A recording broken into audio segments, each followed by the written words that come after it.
Well, good morning, everyone. Thank you for your patience. So, without further ado, we have with us Dr. David Vásquez-Levy, the president of Pacific School of Religion, which is one of the UCC seminaries and is just an incredible stalwart in terms of training leaders to be committed to social justice and to be doing deep theological learning and applying that in the real world. And so we're really excited to have you with us today. It is a deep honor. So thank you for sharing with us today. Please welcome Dr. David Vásquez-Levy. Good morning, everyone, and good morning to those of you online as well. My apologies again for being a bit delayed this morning. As I said, as I came in, I had my schedules backwards and thought the forum was after worship and not before, and so my apologies for that. But it is good to be with you. As Pastor Jacob said, I'm grateful for the invitation to be here and for the long relationship between Pacific School of Religion and Claremont UCC. Some of you may be familiar with the various connections that have been in place for a long time, but PSR was the first seminary west of the Mississippi, and it was founded in 1866. So very early on, with most of the Congregationalist communities and congregations across the state of California, the seminaries had deep connections with UCC congregations, what eventually became UCC congregations for a very long time, and often, from the very inception of the various communities. So I'm delighted to be here. It's good to always come back to a community that has not just historical connections, but lots of folks that are part of this congregation have either served at PSR, studied at PSR, contribute to the work that we do together. The topic for today was leadership in apocalyptic times. And so you came this morning, perhaps because it's 9 a.m. and you usually come to the forum whenever it's offered. So I'm grateful you're here for that. Or maybe you came because something about those words struck a chord for you. So as I get started, I want to invite you, and if you're online, you can type this in. And if you're here, just a couple of words. What triggered for you or invited you to think, well, I've got to get up a little earlier and show up at church a bit earlier? What's important about this conversation for you? So a word or a phrase of something that kind of sparks an important discussion about this word. Social justice, yes. What are other things that you thought maybe we should talk about with that title? I wonder if you think these truly are apocalyptic. Do we think these are truly apocalyptic times? Yes. And I'll repeat what you say just so for folks online, but go ahead. Others? Definitely worried about the climate. Climate, yeah. So that feels apocalyptic. Over here. Huh? Oh, well, yeah, I gotta pay attention here. So let's see. I don't. I'm not sure that I can see the comments. I don't see one. Top right corner, I'll help you. All right, I'm on the run. I'm just going to get big, so that's the focus. Yeah, I wasn't seeing it. Public theology in the public square. Yeah. Well, let me unpack a little bit about both of these words of leadership and apocalyptic, right? Anybody, this is a very educated group. Many of you probably have had theological education. So what is the root of the word apocalyptic? Anybody know? It actually means to uncover. It comes from the Greek word to uncover. So even though we associate it with the end of times, because the book of Revelations, the apocalyptic book, right? It's about what's being revealed. We associate it, and there's been at different periods in human history, moments when we become aware of the limitations of ourselves, of our environments, right? We do that in our personal lives. At some point, we get a sense that the end is nearing for our own personal lives. At different moments of transition, we become aware of times of limitation and change, whether that is into retirement, into letting go of children as they grow up, into coming to terms with a diagnosis that may alter the way we think about our lives or our relationship ending. In those moments when something is ending, I think we often will reflect on the fact that we gain wisdom in those moments. That something about ourselves and the world is revealed in moments when things are ending, where what we have come to understand fully shifts significantly for us. So in the Christian tradition, apocalyptic literature is not so much about the end as much about the realities of what's being revealed in times of major transition. The word comes from the book of Revelations, as the word in that is what was being revealed at the end of the first century, at a time in which there was a Roman occupation, the destruction of the temple in Jerusalem, and major shifts happening in the world that understood that the way the world that had been seen by this small fledgling community was coming to an end. Anyone, as we hear in the text at different times, who was alive in the time of Jesus had passed away.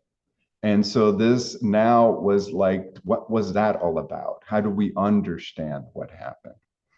So we are living, I think, in apocalyptic times. I do believe that we are in a time of apocalyptic times, both because we are becoming deeply aware of the limitations of our planet, the limitations of our democracy, the limitations of our identity politics. We have, over the last several years, been marked by a period of pandemic, of protest, and of deep polarization that has revealed in many ways. So it's apocalyptic because it has revealed, it has drawn the curtain on many of the ways we have understood ourselves to be as a nation. If you think about the impact of a pandemic on any period of time, but particularly at a time in which we imagine ourselves to be in this modern or postmodern era in which we can control and dominate most of the environment around us, including the things that may threaten our health. And so when an entire globe is brought to its knees by an invisible threat, to the eye anyway, of this thing we do not understand that is quickly spreading around the world, it begins to really highlight and uncover or reveal to us ultimately the very limitations and fragility of our existence and of our systems of response. The last couple of years have been apocalyptic because they have revealed for us the deep inequalities with which we live.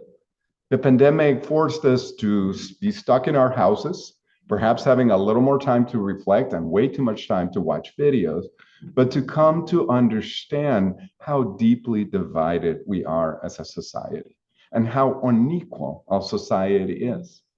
Centuries of building this nation on the backs of exploited peoples, forced into slavery, forced into labor in fields by their documentation or lack of documentation.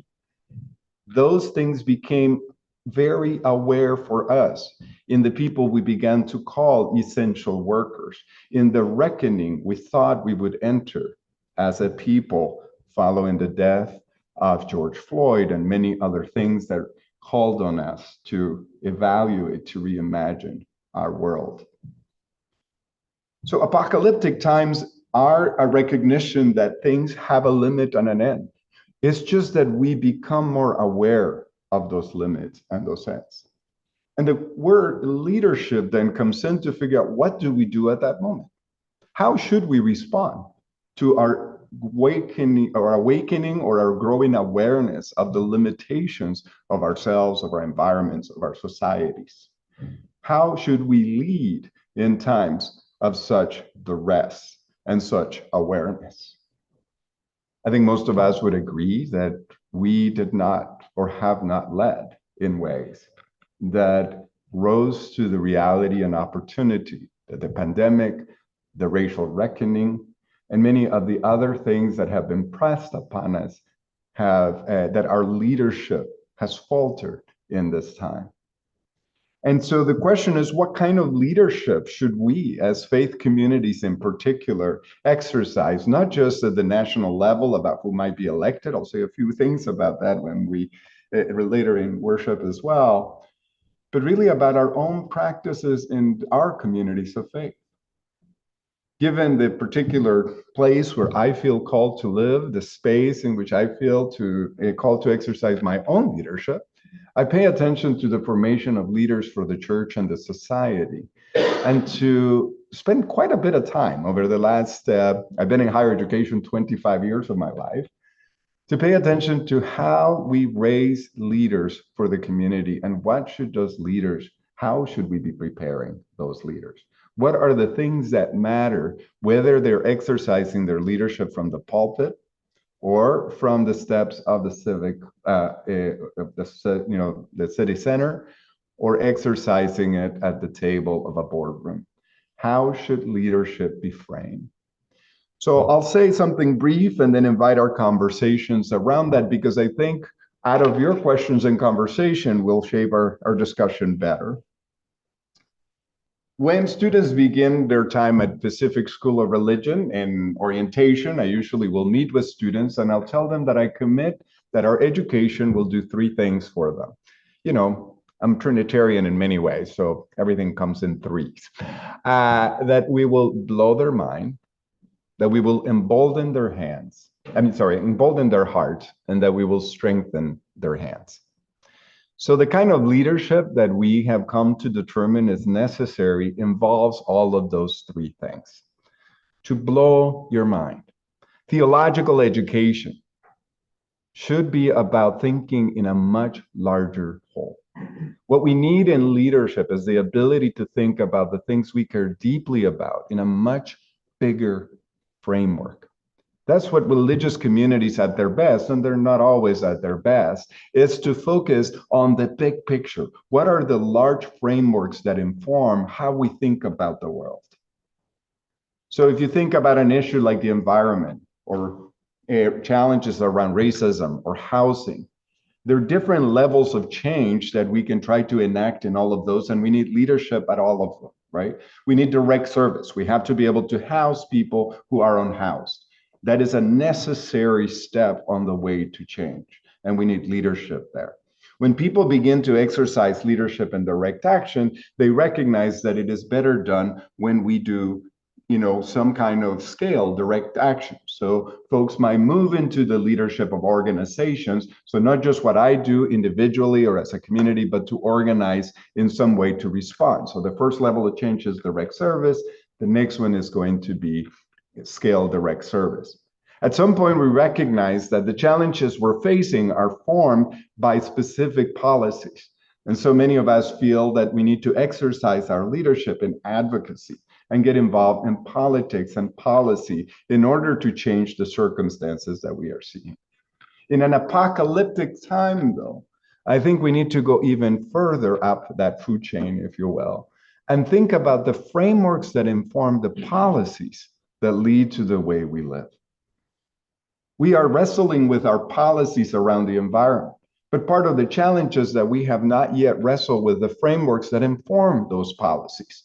We have not taken seriously, in many ways, why many people of faith and other people who otherwise seem like normal human beings would deny the realities of the environment, even as Texas burns.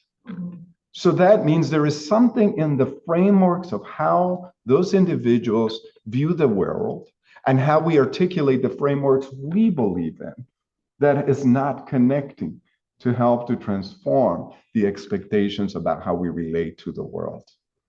When it comes to issues of LGBTQ inclusion, we are seeing a major backsliding.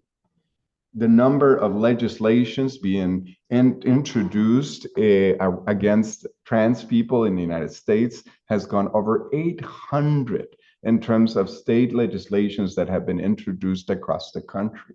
That is a policy issue, but it's also a question of frameworks.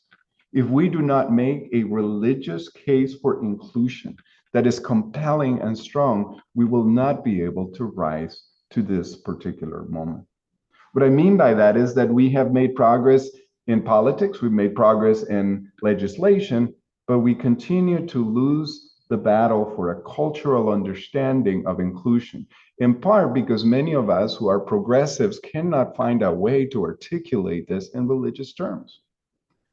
In 2016, and the lead up to that election, feels like a nightmare now that we're about to relive,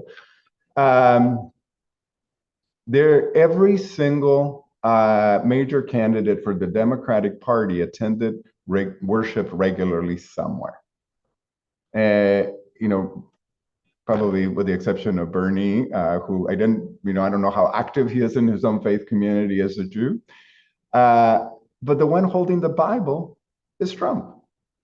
Because the vast majority of those who regularly participate in worship in their lives could not find a meaningful way to engage a conversation about religion that would not feel like it needed to impose a particular religious view on others. But in that silence, it creates the space for an extreme version of that perception to be introduced. So we have apocalyptic times, I think we can agree with that, not just because of the ends and our awareness of it, but because something else is being revealed about our inequalities. So what kind of leadership should we exercise in that? I think the first one needs to be able to help us to think in much bigger frameworks that go well beyond even our own policies to understand how we think of the world. What are the questions that we wrestle with the most, that are most important to us as humans? And how are other people in the world engaging those questions? If we look globally, the big questions of life are addressed by the vast majority of the world in their exercise of the religious traditions. This is hard to believe sometimes because, I happen to live close to Berkeley. That's where PSR is. I live in Richmond, but spend a lot of my time in Berkeley. If you live in Berkeley, you can be convinced that religion is on its way out and it will not matter. But if you pay attention to the world and you see the rise, as we'll try to address this afternoon, of religious nationalisms of all sorts, you realize that religion remains a major animating force in the world. Most people in the world do not go to seminary. Hardly that many people go to college or education, but most of the people in the world wrestle with the big questions of life and the frameworks of how they understand their daily life through the practices of a wide range of religious traditions and convictions. So leadership in apocalyptic time should be able to understand and engage thoughtfully, critically, but also appreciatively with those frameworks. The second one is emboldening the heart. I think most of us feel a little discouraged by the conditions of the world when we become aware of the limitations of our society, of our democracy, of our own ability to influence the world. Discouragement settles in. Part of that exercise needs to be, how do we prepare leaders who can draw from a deeper well? What are the deep wells that sustain you in your leadership? When I look across and work extensively, a lot of my work is in immigration, but I also do work in other areas of social change, both through our students and through our networks. What I'm seeing is a field littered with burnt out leaders. Most of the leaders in a lot of our not-for-profits and a lot of our social movements are really feeling significantly discouraged and often unable to sustain their own personal life and well-being. We need to prepare leaders with the capacity to draw deeply from a deeper well. For some of us, that comes from our religious traditions, from the practices that we do. If we look at the history of 400 years of resistance on African American communities, often that strength has come from creating alternative spaces within faith communities to practice, to sing, to create what is in the movie Beloved and in the book Beloved, the clearing. That space where you go, where, Baby Shugs, if you've seen that movie or read the book, says, out yonder, they do not love your body, but here in this place is where we love who we are. And the third element is to strengthen our hands. I do think that leaders need skills, actual applicable skills. A lot of our leadership development has appropriately focused on frameworks and theory, but I think that it is essential, certainly for the work we do in theological education, to prepare leaders with skills that are applicable. that involve both the theoretical frameworks that we do, but also the very simple applied, not rather simple, but rather applied skills of how we lead an organization. How do we change? How do we balance the budget? How do we figure out a way to create an entrepreneurial approach to the work that we do? So we have an opportunity in our preparation of leaders to diversify the sources of knowledge that guide our way of work. One of the legacies of colonialism has been the privileging of certain forms of knowledge. So theoretical knowledge gets paid a lot more. The farther my work is from the fields, the more money I make.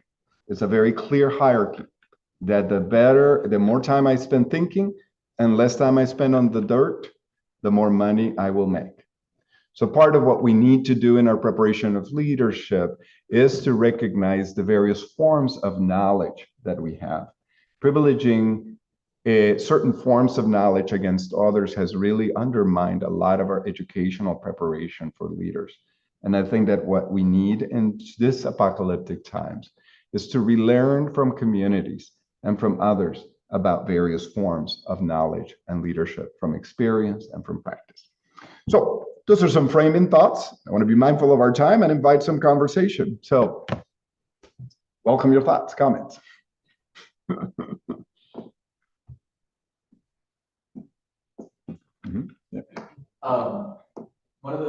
It didn't come up so much in our pre-discussion or right now, but one of the perhaps most dangerous places where I see Christian nationalism and apocalyptic theology affecting the balance of power in the world is in the Middle East.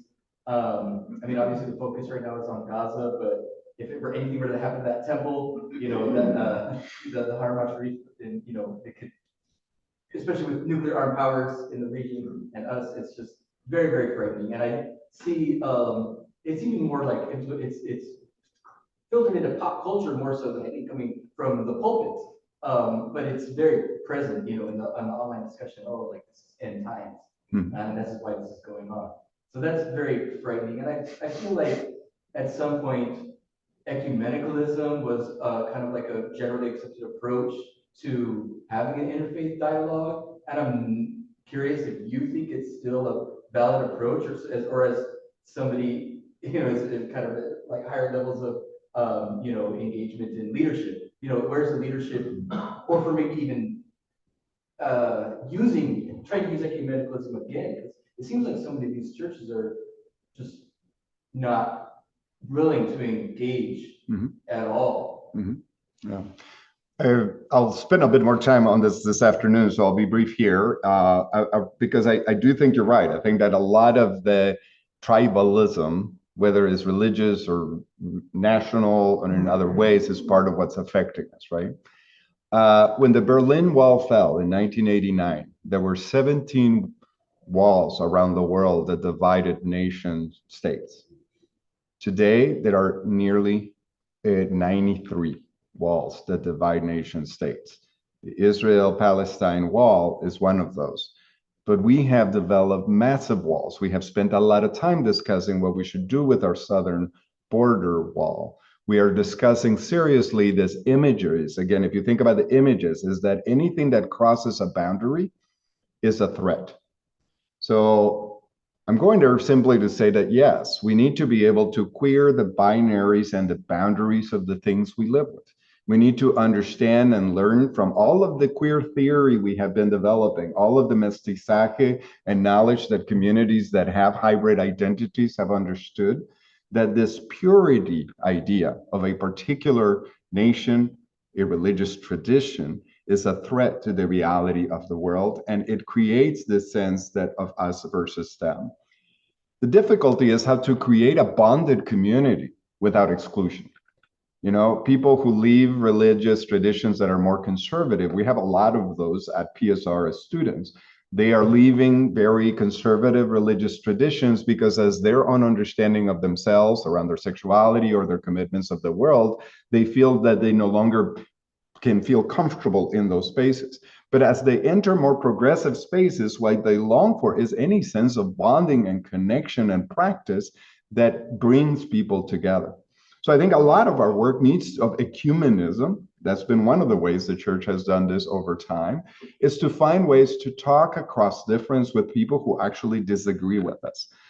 The risk is that we tend to do this work with the ultimate goal being some kind of blah, right? The assumption that the most progressive way to be is to be basically religiously neutral or not at all, right? This assumption that ultimately, when humans fully develop, they will become secular humanists and will not have any particular convictions or beliefs about anything, because they will recognize the limitations of any thoughts we could have about the divine, right?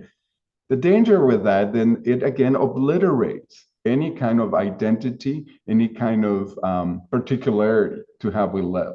And it tends to unintentionally privilege a particular way of thinking. Does that make sense? So I do believe that ecumenism, or what the spirit of ecumenism, needs to be expanded, not just across religious, not just within Christian traditions, but across religious traditions. Where it needs to be exercised, the challenge is probably hardest to do within the family, right? It is much easier. We are in the middle at PSR of the Graduate Theological Union. It's the largest theological consortium in the world, right? In Berkeley, California, go figure. It's made up of 8 schools that represent the spectrum of Christian traditions. There's a Buddhist school that is a member school, and 11 centers that represent most of the religious traditions of the world. Sometimes it is easier to align with progressive Muslims or Hindu or others than to talk to other Christians who are very conservative and distinct from us. So ecumenism remains as a vital part, understood as that intra-family conversation. We need to develop skills and ability to do that. The polarization that we are living with is aimed at preventing that kind of conversation from taking place. And it takes skill. How do we do this? In politics, my hope is that in these kinds of communities, and faith communities, is where we exercise what it means to talk to people with different views and to try to stay together in the conversation. I have found that to be impossible. Within our own families, it's becoming increasingly difficult. 50 years of my life was that the whole conservative picture you're discussing. And 20 years ago, and ongoing, evolving, I completely changed my mind about my roots. But that talking about all the people in my life for 50 years, they're still in my life. It's family, it's tons of friends, church, and those kind of conversations are impossible. No matter, I would love suggestions on how to engage. So just for those of you, for those of you online, like the concept of talking across different, particularly on the political divide right now, it's impossible, right? My mother-in-law, comes from a more traditional or more conservative movement within the Lutheran Church, and it's an immigrant community. My wife's family is from Finland, and she, is the one person in her family who pursued education and went all the way. She got a PhD, was very successful in many ways, and throughout that whole time, she maintained deep connection. She has 11 siblings, with all of them. This has been one of the most difficult periods of her life, where she still talks to her siblings, but oftentimes those conversations are becoming increasingly difficult. So the first thing is to recognize this is not easy work. This is going to be extremely difficult work to do. So do I have advice on how to do it? The first thing I would say is we got to keep at it. We have to find ways to do this with others, to engage people and to begin to figure out. I'm trying to do it with a couple of my siblings who, have tended to become very different in my understanding of the world. The experiences we've had growing up in the same household, we've taken in different directions. And so I speak not necessarily from a place of having resolved this either within those conversations. But what I am trying to do, and I think we need to find a way to do, is to continue to stay in the conversation, to engage people and say, we've got to talk. I'll give you an example of this. I was doing a lecture series a couple of months ago in El Paso during one of the surges in the immigration folks coming to the community in El Paso. is a large place where people come. Literally, El Paso means the path, right? That's the mountain pass. That's the area you can actually walk through because everything on both sides is mountains. So that's why a lot of the migration traffic comes through that area. And so there were about 800 people at this conference that came from all over the Midwest states, or in the middle of the country. One of the other speakers was a priest who runs a lot of the immediate response to immigrants in that community in El Paso. We managed to get him in there for about a half hour out of everything that he was doing. He came in and he said, "What are you doing here?" He said, "What's going on here has nothing to do with the border. It has everything to do with the laws that are being passed by people in the inner part of the country. So what I need you to do is to go back and talk to your neighbors. Don't come here to see what's going on. This is simply the symptom of what's happening." So he was very direct. Most of the 800 people, all of us who had gathered there, felt that this is where we would understand and come to learn about the border. And it isn't an issue about the border. So in that regard, the question is, can we move beyond the discussions at the border of our differences with others, the border of the nation, those extreme sort of positions? Can we move to whatever the metaphorical core is? I still have a lot in common with my siblings. I'm trying to build those relationships. I'm trying to spend time with them as people, as humans that care deeply about our children, about the future, and then to try to discuss the ways we imagine that changing, or what we are doing, or what politicians might be doing in order to create a world where our children might thrive. And we may have very different ideas about what will get us there, but the commitment to a place and a world where our children will thrive is the place where we can continue to stay in conversation about it. The advantage for the church is that we have some core commitments. We may disagree on lots of things, but ultimately, at least within a society, we have a sense of whatever Christian means, if we are part of a Christian community. We have a sense of what the divine means. That means for many of us progressives, we actually need to take those words seriously. I may still have lots of nebulous ideas about what God means, but I ought to at least try to articulate what they mean for me, so that when I engage somebody who has a clearer sense in their mind about what God is, I can have a meaningful conversation around it. Does that make sense? And behind it, Doesn't that presuppose that you have a common set of facts that you believe in? In other words, if you're talking to someone who denies that there are climate issues, where do you start that conversation? Yeah. So again, we can use the example, right? So the question was, how do we talk with people who have a different set of facts, right? Like, this has been a major effort in the last couple of years, not just here, right? It's Orwellian, right? It's 1984, right? We will mess with language. So it highlights how significant facts language perceptions are. It's all virtual, right? We all create the world as we imagine it. So facts are real. They change and impact our way. They're statements we make about how we are perceiving. My hope would be to find a way to engage the conversation first, before we get to the discussions of the facts, again, on what ultimately matters about those facts. So it will take some time. I mean, it's amazing how much denial there is, right? Again, I use the example of Texas on fire right now.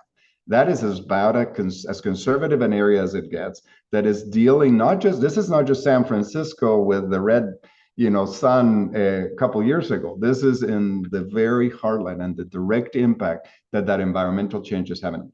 People will find ways to deny that, right? But they are concerned about trying to figure out what is happening in order to change their economic ability to survive. And what might we do about it, right? So can we discuss what we could do to mitigate for these changes that, for whatever reason, they're happening? We may not agree yet on the reasons that they're happening, but what might we be able to mitigate in order to have a common desire for living within what feels like a significant shift in the way that the environment is behaving? I think there's a similar question or a statement. I'll read what's online. I agree with the almost impossibility of these conversations. I avoid them for the sake of the personal relationship. It's difficult to keep an open mind with ideas that I believe are utterly archaic and ignorant. So I recognize my own bias. So I appreciate that, Lisa, who's online, Del Carrillo. I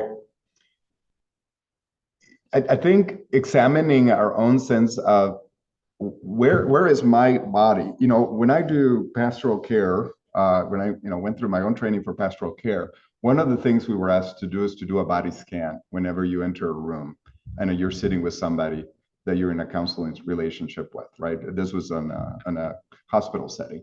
Literally, as you sit down, figure out where my body is. What am I feeling, right?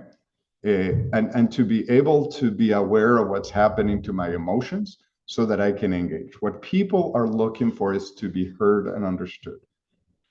It's nearly impossible sometimes not to allow ourselves, whether it's discussions about Israel and Palestine, discussions about the environment, discussions about the upcoming elections.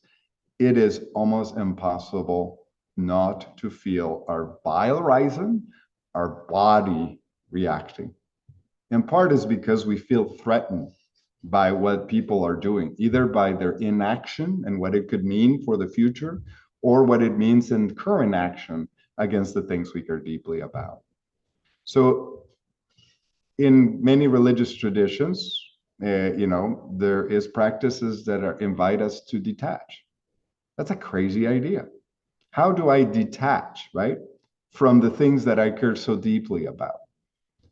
Does it mean I don't care? I mean, do Buddhists, as they reach enlightenment, just don't care about the world and wanted to go to hell in a handbasket? No. But the wisdom of those traditions is challenging and inviting us to see if we can hold the world, if we can allow ourselves to do that. I don't know anything short of religious practice that will help us to be able to engage one another across this level of difference and be present to it. I hope that happens. Yep. Are we good on time? Good on time, yeah. All right. All right. Well, thank you all very much. Again, my apologies for shortening our time with confusion of schedules.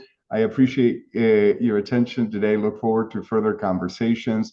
I do want to encourage you on just two things. Again, I'm at Pacific School of Religion, so check out the website of the school, psr.edu. I want to invite you particularly to one action. We have been running a podcast. It's called Change Happens Now. If you go to our website, you'll find it on there. What we are doing is listening to the voices of young leaders of color.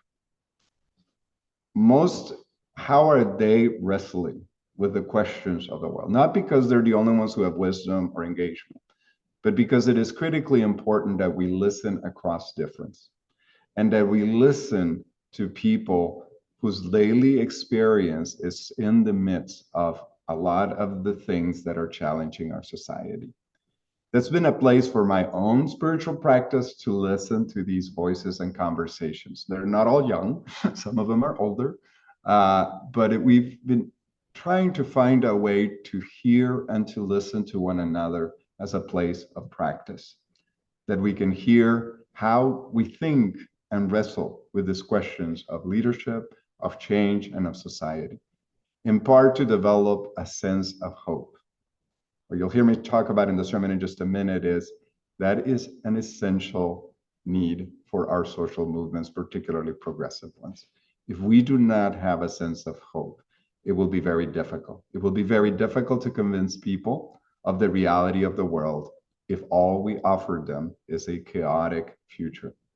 Apocalyptic is about revelation, the conviction that even as things end, something else is afoot and coming. We need to be able to find a way to articulate what may be possible about the future, not only the acknowledgement of its limitations and its crisis. It is very difficult to get motivated for change if that's the only thing we are paying attention to. Thank you.